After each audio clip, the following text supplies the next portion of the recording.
Welcome to my studio. I'm Sarah Entsminger, and I live and work in Northern Virginia, just outside of Washington, D.C. We're here today to talk about my piece, A Winter's Morning, that was juried into the third biennial Fiber National Exhibition to be held at the Workhouse Arts Center in Lorton, Virginia. I'm a mixed media artist.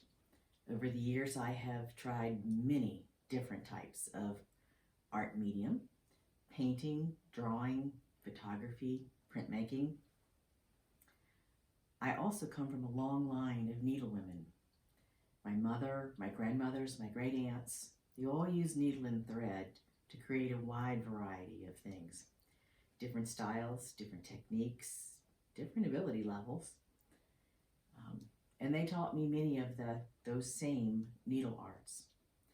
I didn't believe for a long time that I could mix my interest and my experience in the art world with what I knew from the needlework world, until I remembered that for centuries people have used canvas, which is fiber, as a substrate for art.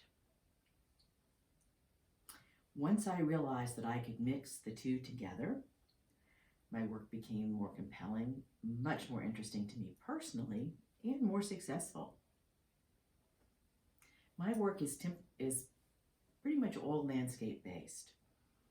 Places that I have been, memories of those places, and photographs of some of those places that I have taken for reference. I typically will begin with a single piece, perhaps two, as the background of the work, and then I will layer forward from that until I can create the image that I would like to have as the finished image. This particular piece began with a black and white hand-dyed piece of fabric. The dye pattern on the fabric was a vertical pattern similar to this, but in black and white. And as I looked at that black and white fabric, I could see those bare trees in the forest in the winter just waving gracefully in the breeze. And I wanted to build that image on the black and white fabric. So as I normally do, I added additional fabrics to create more trees. One's close to you and one's far away, to create the feeling of depth in the image. Once I had layered the fabrics the way I needed them to be to create the base layer, then I started to use different art media to color it in the way in which I wished it to be as a final piece. Now, typically when I'm using different art media, I will go to first my favorite, which are color pencils, and I use primarily those that have a very soft pigment that will catch on the texture of the fabric. I also use inks, a number of different kinds of ink. My favorite go-to is the Sukaniko Japanese inks, though I also use a number of acrylic inks.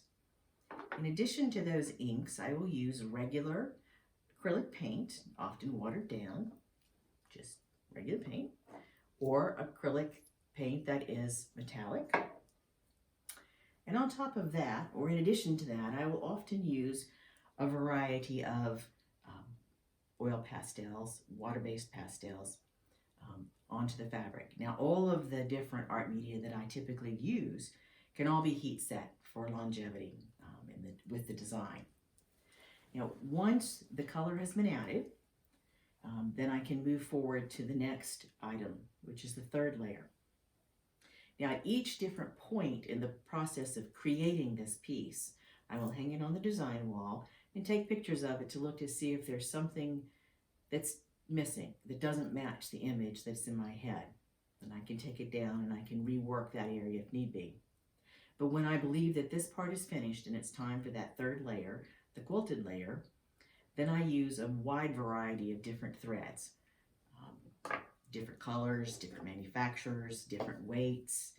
It's all about the color for me. I mean, that's the final defining point, is whether or not it adds the color, the texture, and the movement that is needed in order for this landscape piece to actually come to life. If you'd like to know more about my work, please see my website, studio@ripplingwaters.com. Thank you.